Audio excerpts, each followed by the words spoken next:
in the back seat, but after only moments of reading, you start feeling dizzy, fatigued, and nauseous. Sounds like motion sickness. The surprising truth is that about 30% of the population experiences motion sickness, with over 66% of people experiencing it in extreme conditions. This happens when your eyes and inner ear are sending different signals to the brain. The vestibular system inside your ear contributes to balance and spatial orientation. Tiny hairs inside the canal detect the movement of a fluid inside it, allowing you to orient yourself. If you lean to the side, the fluid moves and signals are sent to your brain to help you understand this.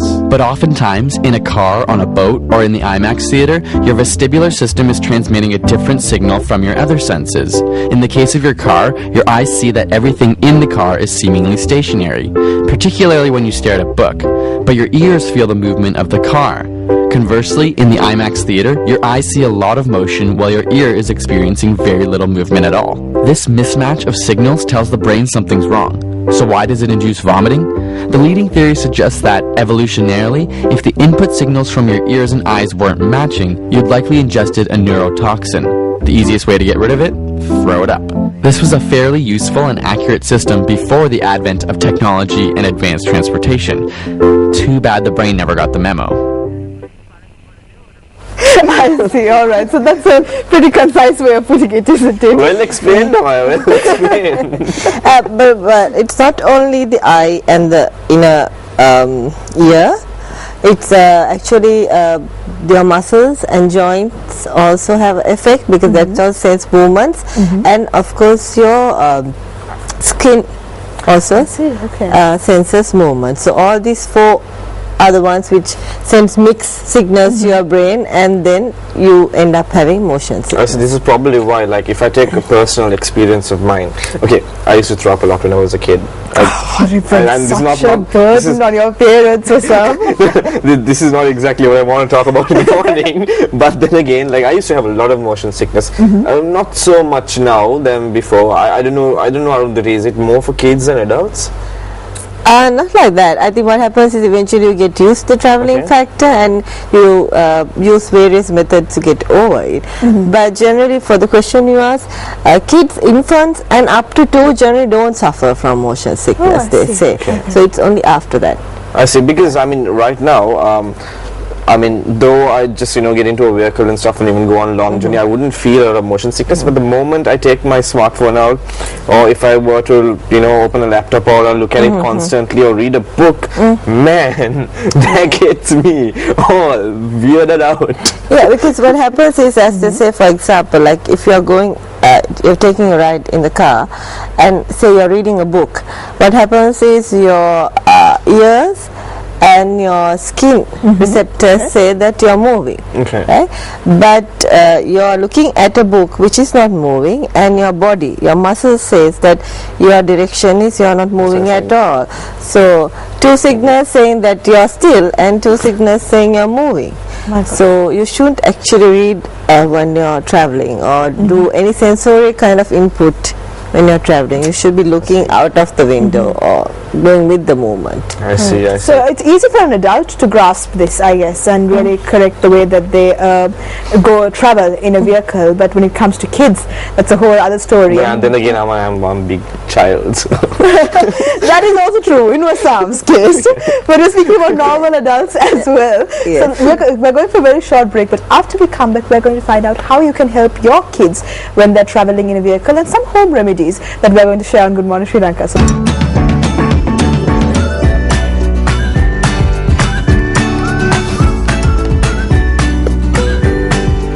welcome back to the show on a Thursday morning. If you were tuned in, you would have seen some lovely music. Actually, my producer surprised me with that beautiful track, Kamaya. I mean, if you are a Lord of the Rings fan, just as I am, man, that was just beautiful. The piano guys, is it? It was, and it really was beautiful. Track, something nice to listen to in the morning, isn't it? I know what I'm going to do. I'm just going to go back after this show. I'm going to get on YouTube and I'm going to do some research and lots of downloading today. Alright, so then Wasam knows what he's going to do on his very productive day ahead. But now I have to ask you now, when we speak about motion sickness, which we were speaking about before the break as well, does listening to music or something like that help you to keep your focus off the nausea? Yes, it's a distraction. Sing song, listen to music, you know. So on stuff that like note, what are the remedies for motion sickness? How can, not more than remedies, how can you prevent motion sickness? Well, the main thing is to, as I said, when this is a severe imbalance of your signals going into your brain saying that either you're moving or you're not moving, right? So what we should do is balance this. So even if you keep your eyes on the road and if you see things moving, so then your eyes will sense, okay, now though I'm sitting, I sense movement. Okay. Right? So that's a good thing. Always look ahead and try to avoid doing stuff, as you said, like your sensory things, you know, being on the phone or reading a book or playing games. It's other than that, it's better to, as you said, sing a song, get involved in story time and keep them active. Or if you think the child is really not ready for and the child is feeling really horrible about it, best to tell them to take a nap. Okay. So when you're in a less bumpy part of the journey, maybe you can tell them to go to sleep soon, and then or just, you know, keep their eyes closed and maybe keep a wet towel or something on their forehead so they won't feel so bad. Or take a lot of breaks. I know the trip might get longer, but you know, take a lot of breaks, tell them to walk around. That should help. As I mentioned earlier, I was one of these major motion sickness cases when I was young. So my mom used to do this thing, right? And I don't know if that's the correct thing to do. That's what I'm going to ask you. She gave me a pill. She gave me a pill which I was supposed to take just before I, you know, started traveling. So, is that a good method? Well, you have to consult a doctor, of course. But I don't think. We just take pills, right? Yeah, but I don't think which is not something we condone on Good Morning Sri Lanka. I don't think. Really sorry, Mom, if you're watching. I don't think it's prescribed to kids under 2. So over 2, I think the doctors give a special dosage. But that is if the child is suffering from really acute motion sickness. You really don't need to get on a pill. You know, there are remedies which you can use to avoid this situation.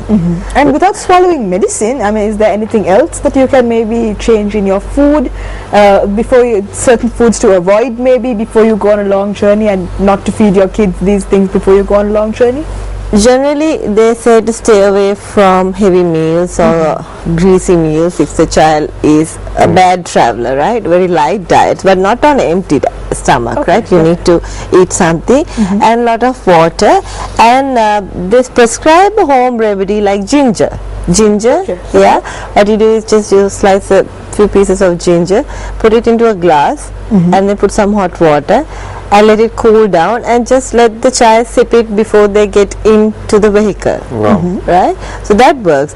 But then again, as I said, there are kids who have like serious condition of motion sickness that can be to a point where there are either ears or eyes or even what of these body sensors which senses movement might need to be checked.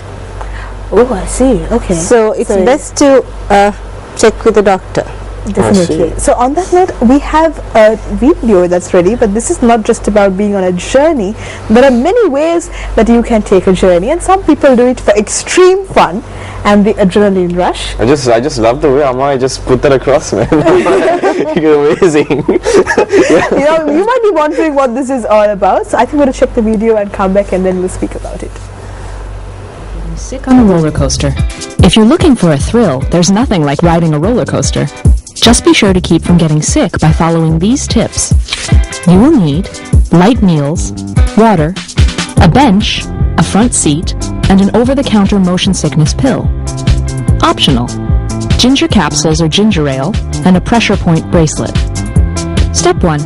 Avoid eating heavy meals right before you venture onto an intense ride. Don't stuff yourself with corn dogs and cotton candy, and avoid acids like soft drinks and fruit juices. Instead, opt for lighter fare like a sandwich or a salad. Tilting your head to the side can actually increase motion sickness. Instead, keep your head straight, close your eyes, and breathe deeply through your mouth. Step 2. Stay hydrated by drinking plenty of water, especially on hot summer days. In addition to minimizing motion sickness, staying hydrated wards off heat stroke and dehydration. Natural remedies to prevent motion sickness include ginger capsules and ginger ale, as well as pressure point bracelets. Step 3. Rest for a few minutes after exiting an intense ride. Allow your body to adjust and regain its equilibrium. Sit on a bench and put your head between your legs if you still feel nauseous. Step 4. Ride in the coaster's first car. Riding in the front minimizes your chances of motion sickness. Step 5. Take Dramamine, an over-the-counter motion sickness medication, about an hour before you arrive at the park. But be careful, it can cause drowsiness. Did you know? As of 2010, the King de Ka roller coaster at the Six Flags amusement park in New Jersey was the tallest, fastest roller coaster in the world.